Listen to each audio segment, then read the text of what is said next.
I'm Emily. Welcome to Savvy Cents, where we talk about budgeting strategies, money saving tips, and tools to live the life that you want. And in today's video, I'm going to be talking about how to transition smoothly from 2 incomes to 1, which is a subject near and dear to my heart. Our family has done this years ago, and so I cannot wait to share these things with you. This video is geared more towards if you're planning to do this in the future but have not done so, but I want to spend a quick minute on if you are in a situation where you're down to 1 income involuntarily. And first, I'm sure it's one of those things, I know for me, when we have big life changes, especially that affect our finances, I tend to get anxious and discouraged, and so you have to let yourself go through those emotions, but I want you to know that you can do this. This is not permanent. The best thing that I've found that we do is we model it out. So we put all the changes into our budget and see what impact that has on our monthly finances. So for example, if our income went down, $3,000 a month, I would definitely put that into our budget and see where we needed to cut our expenses. So that's what I highly recommend. If you have any questions, please comment below. All right, so for moving on to the main points of this video, which are more geared if you are planning to go down from 2 incomes to 1 in the future. And the first thing is, which I've already touched on, is to develop a budget only on 1 income. When my husband and I got married, we knew that I would stay home with our kids. I've always wanted to do that. It's a personal decision, and he fully supported me in that. And so we always lived on my husband's income.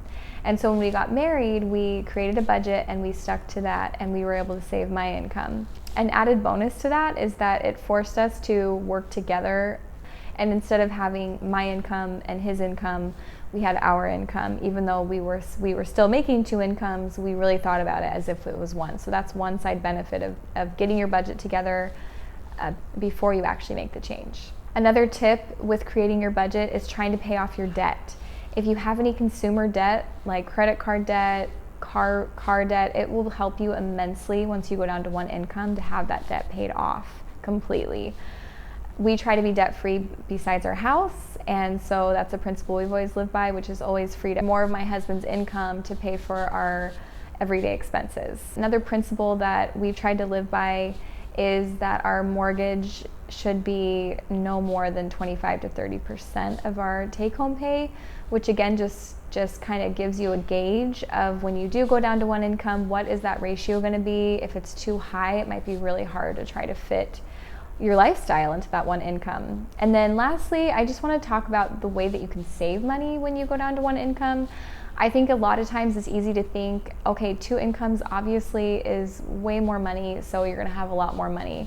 While that is true, there's also a lot of ways that you can save money by going down to 1 income. The first one that comes to mind, that is childcare. According to Children's Council of San Francisco, the average cost of childcare is $22,000 to $29,000 a year. And so that's a huge savings if you're paying that already. Another one is transportation. If you commute to your job, you're going to be paying less in gas and maintenance and just regular wear and tear on your car.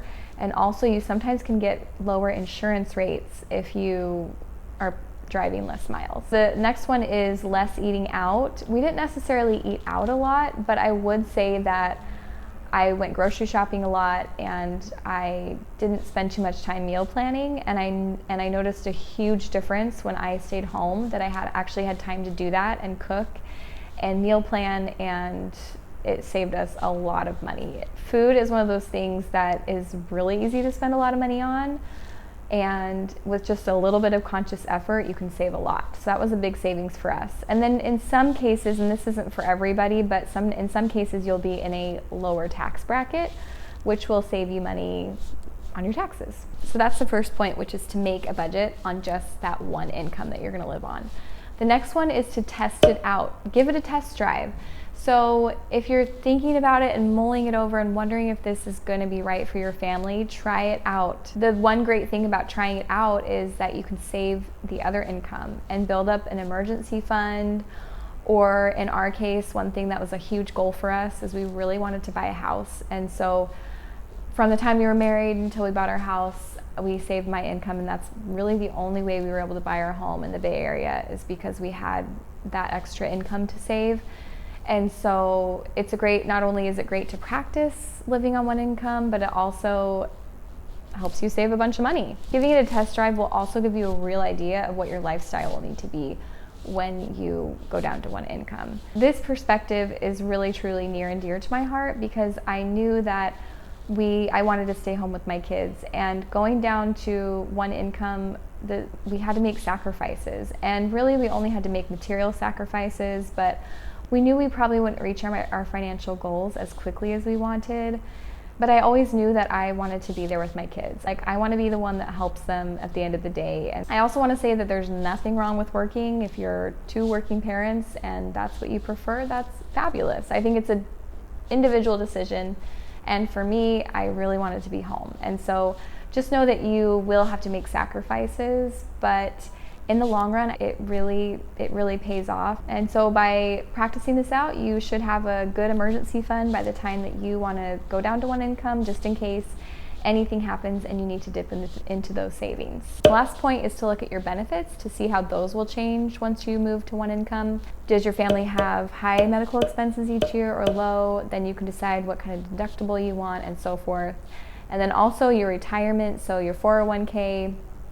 You're not going to be saving for 2 retirements with 2 incomes anymore. You're going to be saving for 2 retirements with 1. And so it's great to max that out if you can. As long as you're putting as much as you can into your retirement, will really help you in the future. So make sure you look at your benefits before you go down to one income.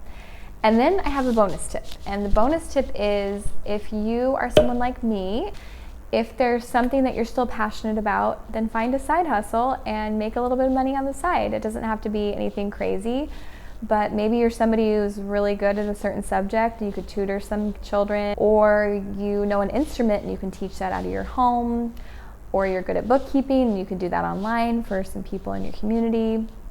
There's so many ways you can make a side income. One thing that I loved to do before I moved here, which I really miss doing, is I would go to garage sales and estate sales and find things that I could flip and sell on eBay. I sold clothes, small electronics, toys, Legos, vintage things, kitchen items, you name it, I sold it. It was so much fun, and I can't wait to get back to that one day. I was able to make enough to save for a family vacation each year. So it's just sometimes fun to have a hobby or a way to make a little side income, so it's not like you're closing the door completely on working. And so that's my bonus tip.